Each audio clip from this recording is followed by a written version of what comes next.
76ers off to a hot start, leading the East with a 6-1 record. Before the season, Ben Simmons was mentioned in potential trade rumors involving Rocket star James Harden. All right, let's welcome in Kendrick Perkins for this debate. Perk, what do you think?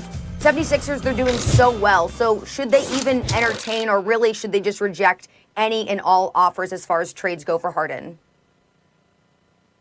Well, right now, if I'm the Philadelphia 76ers, Charlie, I'm gonna stand pat. I'm not gonna even entertain a trade. And one word describes why. Yeah, I said it, Max, and I'm gonna tell you why. Because of chemistry. You were Mr. You got to trade for James Harden. Yesterday, you were Mr. That. No. I said you have to take in consideration and you have to entertain it before the season started. Excuse me if I'm wrong for saying that you have to entertain for trading for a guy that led the league in scoring for 3 consecutive seasons, a guy that's averaging 33 points and 10 assists right now this season. I said it preseason, but I also said this, Max. I said keep a close eye on the Houston Rockets and keep a close eye on the Philadelphia 76ers and see where they're at and see how they're doing. And right now, when you look at this Philadelphia 76er team, they are the best team in the Eastern Conference. Doc Rivers have this team playing together. Joel Embiid is playing some of the best basketball of his career, like I thought he would do under Doc Rivers. Tobias Harris is having one of the best seasons thus far under Doc Rivers, like he did with the LA Clippers, averaging 19 and 8. And then Doc has his son-in-law, Steph Curry, who got to go home to answer to his daughter, Callie Rivers, if he don't go out and perform night in and night out. And then they have spacers and Danny Green. They have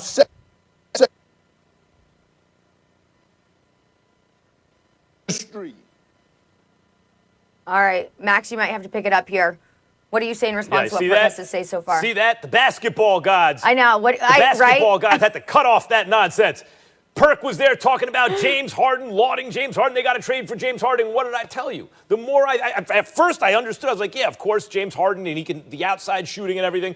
The more I thought about it, no, man, no. Number one, you saw the KD is back. See, that's something I was wrong about. I thought you had, I don't even say I was wrong. I would say he's exceeded my expectations. I didn't think you could just assume KD would still be KD after that injury, because almost always the person comes back as something less than what they were. But KD is enough of himself that you have to account for that. And who's best positioned to guard that guy in the playoffs? Ben Simmons, who last year, until he got hurt, I thought was the best defensive player in the world. You know who the best defensive player in the world this year is, I think? Joel Embiid. I think he's been the MVP of the league so far, both ends of the floor. He's the best player on the best team and the best defender on that team. Even better than Simmons so far this year. And you know who else has been great? And you mentioned Tobias Harris's offense. His defense has been excellent. I can't believe I'm saying it. I won't put on blast who said this to me, but a coach, I mentioned, hey, Tobias Harris, at least he can defend. You know, he's a versatile defender.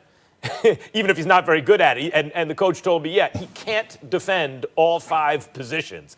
But he can this year. He's been excellent on defense this year. And by the way, part of that is Joel Embiid, right? Because Joel Embiid is the safety net, and Tobias Harris can look good when you got that back there. I'm not discounting his effort, but that's how good Embiid has been.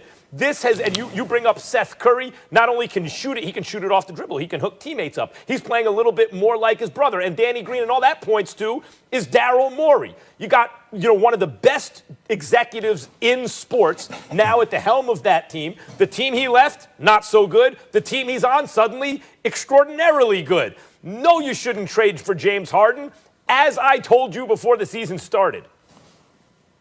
Yeah, but Max, before the season started, I didn't say do it. I didn't say it was a guarantee. I said you have to entertain the conversation, and you do. You can't just say a guy that's been in the MVP conversation for the last 4 or 5 years, every single year, that you're not going to entertain trading him and getting him to Philadelphia. That's why I said you have to evaluate and keep a close eye on it. See, Max, the difference between you and I is that I'm not married to my statements, okay? You be ready to put a ring on it. You just like Beyonce.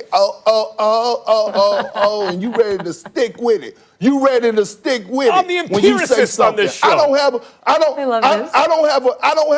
don't have a problem with going back and saying, you know what?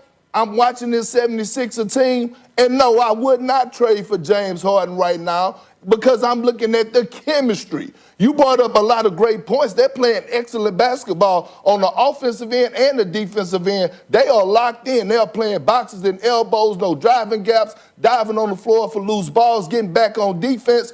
But what I'm saying is the chemistry. The joy that I'm watching in Joel Embiid, the joy that I see in Ben Simmons, no bad body language. The bench is up, clapping, cheering for one another. A guy hits the floor, I see 3 or 4 guys sprinting there to help him up. This is why I'm saying I would not trade for James Harden right now if I'm the Philadelphia 76ers. And they have came out to a great start.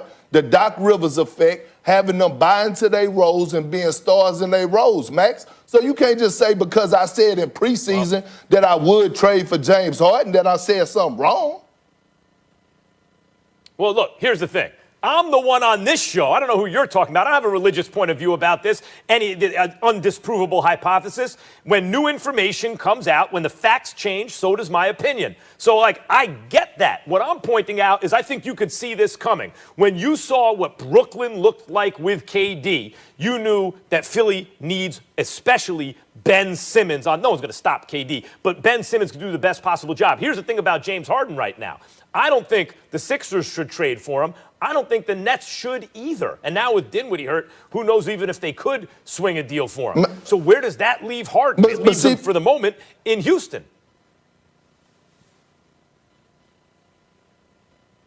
Couple weeks ago, I was on this show arguing and debating with you and Stephen A. about Ben Simmons and his shooting. Could it work without him shooting jump shots? And I told y'all that it could work. You was the one telling me, oh no, if he don't shoot the jump shot, if he's not comfortable with taking this, I don't see this working. Now all of a sudden you flipping the script, huh? Now all of a sudden you see it working without him taking jump shots. That's when right. I was on here preaching that good gospel, right? So you flipping the script. That's right. Yes, okay, I like cool. it. Right, When guys, I do it and it favors me, I like to flip the script.